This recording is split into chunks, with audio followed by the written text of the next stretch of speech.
Hello everyone, welcome to our YouTube channel and this is Naveen Rana. दोस्तों, Uttarakhand UK triple S C Hindi series का lecture number 21 आज मैं यहाँ पर डिस्कस कर रहा हूँ। अगर आपने बाकी के 20 लेक्चर नहीं देखे हैं तो पहले इन 20 लेक्चर को अच्छे से देखिएगा, उसी के बाद इस लेक्चर नंबर 21 को कंटिन्यू करिए।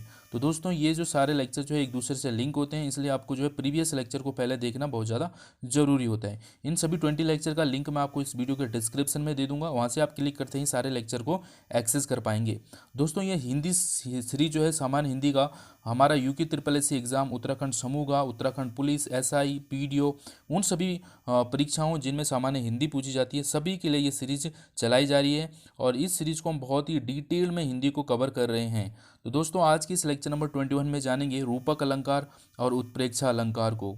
तो चलिए जान लेते हैं रूपक अलंकार को। रूपक अलंकार में हम क्या क्या जानेंगे, विशेष सूची जानते हैं। रूपक अलंकार को सबसे पहले हम डिस्कस करेंगे रूपक अलंकार कहते किसे हैं, रूपक अलंकार के कुछ एग्जाम्पल्स करेंगे, रूपक अलंकार के अन्य एग्जाम्पल्स को भी हम ऐड करेंगे। इसके अलावा रूपक अलंकार से जो उपयोगी एग्जाम्पल भी हम करेंगे और रूपक अलंकार से जुड़े कुछ क्वेश्चंस भी हम करेंगे। ठीक है, तो ये सारे टॉपिक को हम रूपक अलंकार के अंदर जो है कवर करने वाले हैं। तो चलिए जानते हैं एक एक करके सभी को। सबसे पहले रूपक अलंकार किसे कहते हैं, इसका परिभाषा क्या होती है। तो ध्यान से समझिए, जहाँ किन्हीं दो व्यक्ति या वस्तुओं में इतनी समानता हो जाए कि दोनों में अंतर करना ही मुश्किल हो जाए तो वहाँ पर रूपक अलंकार होता है। मतलब जहाँ पे आपको जो है दोनों उपमेय और उपमान में जो है दोनों में बहुत समानता दिखने लग जाए, ठीक है, भिन्नता करना मुश्किल हो जाए जिसमें, वहाँ हमारा रूपक अलंकार होता है। ठीक है, यहाँ पे देखो, रूप अर्थात जो है रूप लेना अर्थात उपमेय और उपमान का रूप धारण कर लेना ही रूपक अलंकार होता है। ठीक है, नहीं समझ आया, चलो कोई बात नहीं, एग्जाम्पल से देखो क्लैरिटी मिलने वाली है। मैया मैं तो चंद्र खिलौना ले हूँ, इसी बात को अगर मैं कुछ इस तरीके से लिख देता हूँ, देखो ध्यान से देखेंगे, अगर आपको एक एग्जाम्पल क्लियर हो गया तो बाकी सभी समझ हो जाएंगे।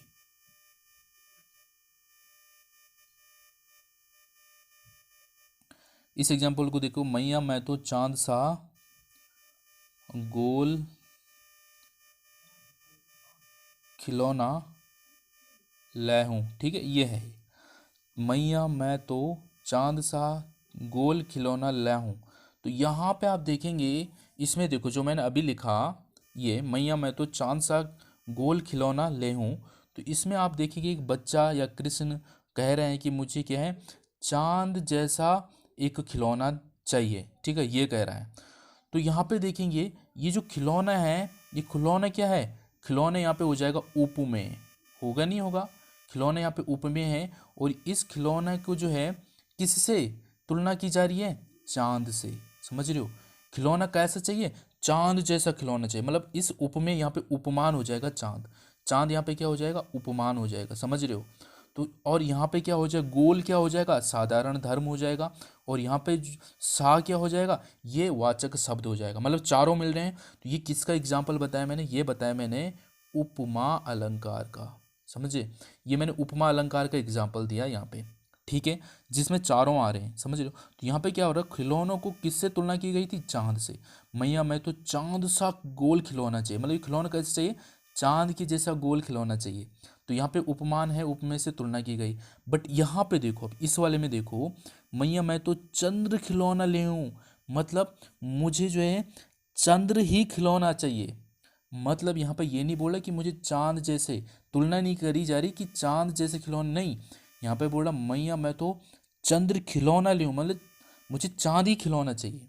समझ रहे हो, तो जब यहाँ पे इन दोनों में तुलना नहीं हो रही है, दोनों में भिन्नता नहीं है, दोनों में समानता पाई जा रही है। समझ रहे हो, मतलब इसमें भिन्नता नहीं हो पा रही है, दोनों को एक ही बताया जा रहा है, चंद्र खिलौना। ठीक है, क्या वहाँ पे क्या हो जाएगा, हमारा रूपक अलंकार हो जाएगा। क्या आपको अब क्लियर हुआ नहीं हुआ। देखो, चंद्र खिलौना मतलब एक ही बताया, मैं तो चांद जैसे खिलौना चाहिए, मुझे चांद जैसे खिलौना नहीं चाहिए, चंद खिलौना ही चाहिए, चांद ही खिलौना चाहिए मुझे। समझ रहे हो, तो ऐसी कंडीशन में हमारा रूपक अलंकार हो जाएगा। क्या आपको क्लियर हुआ ये। देखो यहाँ पे देखो, चरण कमल बंदो हरिराई, चरण कमल बंदो हरिराई, यहाँ पे आप देखेंगे चरण और कमल को एक ही बताया गया, इसको समानता बताई गई इसमें, चरण के समान, जैसे चरण जो है कमल के जैसे हैं। ठीक है, तो यहाँ पे इनमें जो है तुलना नहीं की गई है, मतलब चरण कमल एक ही, ये चरण कैसे कमल की तरह है, ठीक है। तो इनको एक ही बताया गया, चरण कमल जो बंदो हरिराई। क्या आप समझ रहे हैं मेरी बात को, मैं किस तरीके से समझाने की कोशिश कर रहा हूँ, आप समझिए, ठीक है। दोनों में कोई भिन्नता नहीं रखी गई, चरण कमल एक ही बताया गया है, समझ रहे। यहाँ पर हरि के चरण को कमल का रूप दिया गया डायरेक्टली, चरण कमल, ठीक है। ये चरण कैसे कमल है, बंदो हरिराई, डायरेक्ट सीधे, तो ये हो जाएगा रूपक अलंकार। क्लियर हो रहा है आपको, हो रहा है क्लियर, ठीक है। एक और एग्जाम्पल देखो, इससे आपको और ज़्यादा क्लियरिटी मिलने वाले। पायो जी मैंने राम रतन धन पायो, समझ रहे हो, पायो जी मैंने राम रतन धन पायो, यानी कि यहाँ पे राम रतन को धन बताया है। मतलब यहाँ पे सीधा सीधा बोला है कि मैंने क्या पाया, राम रतन धन पायो। मतलब ये जो राम रतन है ना, वो धन के बराबर माना है इसको। मतलब ये नहीं बोला, इसको कंपेयर नहीं करा गया है कि राम रतन मेरे धन के बराबर है, ऐसा तुलना नहीं की गई है। यहाँ पे सीधा बोला है कि राम रतन धन पायो मैंने, समझ रहे हो। क्या आपको क्लियर हो रहा है नहीं हो रहा है, ठीक है। मैं आशा करता हूँ अब आपको जो है क्लियर हो गया होगा इस एग्जाम्पल से कि यहाँ पर राम रत्न जो है ये यहाँ पे एक उपमान या उपमेय हो जाएगा, और यहाँ पे धन जो है दूसरा। इन दोनों को जो यहाँ पे साथ बताया गया कि राम रत्न जो मैंने क्या पाया, राम रत्न क्या है, धन पाया है। मतलब ये जो धन है इसको भी इसी की तरह ही बनाया गया, राम रत्न धन एक ही बताया गया है, समझ रहे हो आप। तो यहाँ पे उपमेय और उपमान का आरोप, मतलब जहाँ पे उपमेय में पर जो है उपमान का आरोप हो, मतलब दोनों में कोई भिन्नता ना हो, यहाँ पे हो जाएगा रूपक अलंकार। क्लियर हुआ आपको, ठीक है। जैसे यहाँ पे आपने देखा कि चरण और कमल, ठीक है, तो ये आपका उपमेय और ये उपमान हो जाएगा, पर दोनों में कोई भिन्नता नहीं है। चरण को कमल बताया गया डायरेक्टली, समझ रहे हो। जैसे मैंने यहाँ पे बताया, मैया मैं तो चंद्र खिलौना लाऊं, ठीक है, तो चंद्र खिलौना, तो यहाँ पे सीधा एक ही बोला मुझे चांद खिलौना चाहिए, इनमें भिन्नता नहीं बताई गई है, दोनों को एक ही बताया गया, तो हमारा रूपक अलंकार हो जाएगा, ठीक है। हाँ, मैं आशा करता हूँ कि अब आपको जो है क्लियर हो गया। एक और इसमें नोट थोड़ा सा, रूपक अलंकार में जो है आपको उपमेय और उपमान के मध्य में जो योजक चिन्ह भी देखने को मिल सकता है। 100% कहीं हर जगह तो नहीं, पर कहीं कहीं पे, मतलब मैक्सिमम टाइम पे आपको रूप यहाँ पे योजक चिन्ह मिलेगा, ये वाला डैश वाला। जैसे यहाँ पे राम रत्न धन, यहाँ पे डैश आ सकता है, ठीक है। आप कहीं पे लगाए नहीं तो आप खुद, जैसे यहाँ पे लगा हुआ चंद्र खिलौना, ठीक है, इस तरीके को आपको देखने को मिलेगा। चरण कमल यहाँ पे लगा हुआ, ठीक है। तो ऐसे आपको समझना है कि क्या हो सकता है रूपक अलंकार में। अब आपको कोई डाउट नहीं होना चाहिए।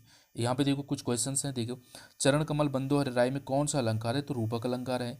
रूपक अलंकार का भेद किसका है, अर्थालंकार। आपको पता है हम अर्थालंकार कर रहे हैं अभी।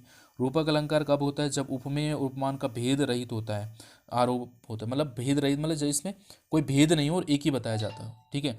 रूपक अलंकार काव्य शब्द में अर्थ में सुंदरता बढ़ाता है, या शब्द में, तो ये अर्थ में बढ़ाता है, तभी तो इसका नाम अर्थालंकार है, ठीक है।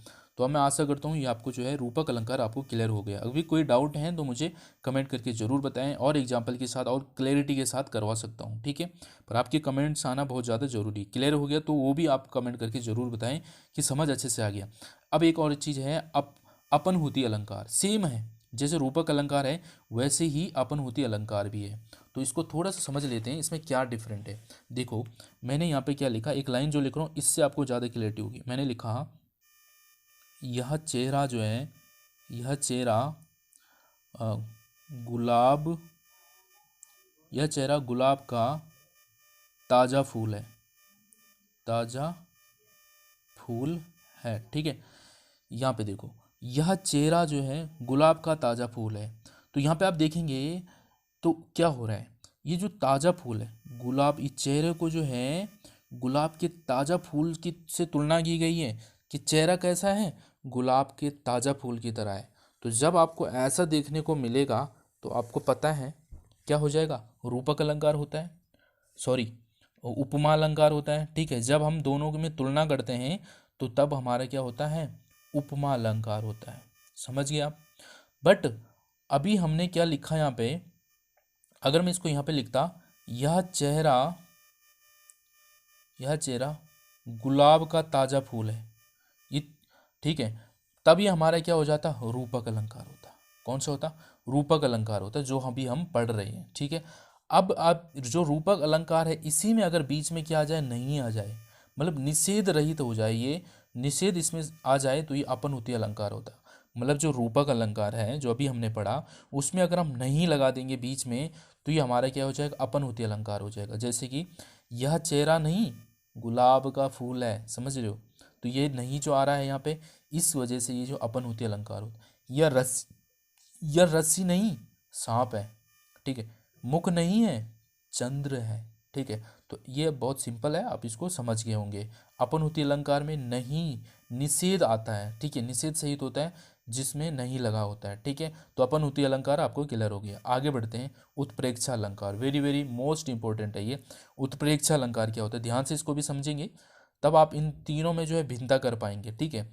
अगर आप डिफरेंस कर पाते हैं अलग अलग अलंकार में तो आपको ज़्यादा क्लैरिटी मिलती। कभी भी जो है कंपेयर करें, उत्प्रेक्षा अलंकार ऐसा है तो रूपक ऐसा है, उपमा ऐसा है, इस तरीके से इनमें डिफरेंट करें। उत्प्रेक्षा अलंकार को समझते हैं।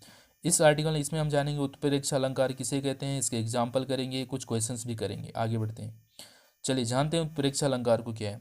जहाँ उपमेय और उपमान की समानता के कारण उपमेय उपमान में संभावना या कल्पना की जाए, उत्प्रेक्षा अलंकार होता है। देखो ध्यान से, कुछ भी नहीं है इसमें, जहाँ पे हमें संभावना लगती है, संभावना बताई जाती है कि इसमें जो है उपमान जो है उपमेय होने की संभावना बताई जा रही है, ठीक है। तो देखते हैं किस तरीके। और यहाँ पे जो आपको याद रखने, संभावना कब बताएंगे आप, जो ये शब्द है ना इनको आप याद रख लें। जानो जानहू, मनु मानो, मनहू मानहू, नित्य आदि ये शब्द आते हैं उत्प्रेक्षा अलंकार में, इनको अच्छे से याद रख लें, ठीक है। अभी आपको देखो एग्जाम्पल से क्लियर हो जाएगा। यहाँ पे तो इस एग्जाम्पल को देखो, नेत्र मानो कमल है। मानो से आपको क्या पता चल रहा है कि आपको क्या संभावना लग रही है। नेत्र कैसे लग रही, कमल है। नेत्र को क्या मानो, जिसे मानते हैं ना, एक्स मानते हैं हम मैथ्स में, है ना, कि मानो एक्स बराबर ये है, तो वैसे यहाँ पे नेत्र को मानो कमल है। तो ये जो मानो है संभावना बता रहे हैं, तो ये आपका क्या हो जाएगा, उत्प्रेक्षा अलंकार हो जाएगा। समझ रहे हो आप, ठीक है। एक यहाँ पे देखो उत्प्रेक्षा, उस काल मारे क्रोध के तनु कांपने उसका लगा, मानो हवा के बेग से सोता हुआ सागर जगा। अब यहाँ पे आप देखेंगे सीधा सीधा, आपने देखा मानो, मानो आ रहा मतलब संभावना बता रही है, बताया जा रहा है यहाँ पे। तो यहाँ उपमेय क्रोध में उपमान हवा के बेग की तथा उपमेय तनु के उपमान सागर की संभावना से लगाई जा रही है, तो उत्प्रेक्षा अलंकार क्या हुआ। आपने यहाँ पे एक शब्द ही देखो मानो आ रहा, तो आप समझ रहे हैं कि इसमें जो है संभावना बता रहे। मान लो कि ऐसा, जिस तरीके से जो है ये क्रोध से जो है इसका तन कांपने लग गया, गुस्से से इसका पूरा शरीर कांपने लगा, जैसे कि जब सागर में जो भूचाल आ जाता है, इस तरीके से उससे कंपेयर करा हुआ है, ठीक है। हवा के बेग से जब जो है, जब हवा तेज, हवा की लहर आती है, तो उससे क्या होता है कि सागर जो है, शांत सागर भी लहर आती है उसमें, तो उसमें भी भूचाल आ जाता है। इस तरीके से इसको कंपेयर करा हुआ है मानो की, मानो कि इसकी तरह जो है इसका क्रोध है। तो आप समझ जाएंगे उत्प्रेक्षा अलंकार, ठीक है। क्लियर हुआ। क्या कह रहा है, जब जो है इसको, इसमें क्या है, सीधा सीधा संभावना आपको लगेगी तो उत्प्रेक्षा अलंकार हो जाएगा। यही इसकी डेफिनेशन है। तो देख रहे हो यहाँ पे मानो, जानो, जानहू, मनु, ये सब आपको देखने को मिलेंगे, तो आप समझ जाएंगे सीधे उत्प्रेक्षा अलंकार है। देखो एक और एग्जांपल देखो, इससे आप समझेंगे ज़्यादा अच्छे से। कहती हुई ये उत्तरा के नेत्र जल से भार गए, हिम के कणों से पूर्ण मानो हो गए पंकज गए नहीं, ठीक है। अब यहाँ पे क्या है देखो, यहाँ पे ये कह रहा है कि कहती हुई उत्तरा के नेत्र जल, जो उत्तरा के नेत्र जल मतलब उत्तरा के जो आंसू हैं वो ऐसे भर गए हैं जैसे हिम के कण। हिम के कण मतलब जिस इसको इस तरीके से, जैसे ओस पड़ती है ना, ओस, ओस पड़ती है, जैसे कमल के फूल, ये मानो कमल का फूल है, ठीक है। कमल के फूल में जब ओस की बूंदें जब जिस तरह से पड़ती है ना, उसी तरीके से जो है उत्तरा के जो है आंसू को यहाँ पे बताने की कोशिश करी है, ठीक है। तो क्या पर उत्तरा के जो नेत्र जल हैं आंसुओं से जो भर गए हैं, जैसे कि हिम के कण हैं, ओस से जैसे कि है पंकज, यानी कि कमल के फूल के ऊपर जैसे कोमलता के ऊपर जैसे कि पानी की बूंदें हैं, समझ रहे हो, ओस की बूंदें हैं। इस तरीके से इन्होंने इसको संभावना बताई है। मानो शब्द आपको दिख गया, सीधा उत्प्रेक्षा अलंकार लगा दिया, समझ आया। तो अब मुझे बताइए कि आपको उत्प्रेक्षा रूपक अलंकार में कोई दिक्कत है, ठीक है, तो कमेंट करके ज़रूर बताएं, ठीक है। देखो जब तक आपको समझ नहीं आएगा तब तक मेरा आगे बढ़ के कोई फ़ायदा नहीं है, और आपका भी आगे बढ़ के कोई फ़ायदा नहीं है। तो ज़रूर मुझे कमेंट करके बताएं कि आपको समझ आया या नहीं आया, ठीक है। तब तक आगे बढ़ने का मुझे भी कोई शौक़ नहीं है, मुझे सिलेबस कंप्लीट ही नहीं करवाना है। हमारा यही उद्देश्य है कि आपको अच्छे से समझ आ रहा है तभी हम आगे बढ़ेंगे, ठीक है। तो मैंने यहाँ पे तीनों अलंकार को अपनी तरफ से बेस्ट तरीके से बताने की कोशिश करी है, रूपक अलंकार और उत्प्रेक्षा अलंकार को, ठीक है।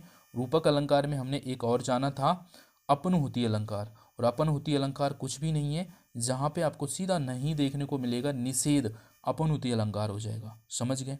तो अब मैं आशा करता हूँ आपको ये दोनों अलंकार जो है अच्छे से क्लियर हो गए होंगे, रूपक अलंकार और उत्प्रेक्षा अलंकार। ठीक है, तो इस लेक्चर में इतना ही है। वीडियो अच्छा लगा है लाइक करें, कमेंट करें, शेयर करें अपने दोस्तों के साथ। Thanks for watching and thank you.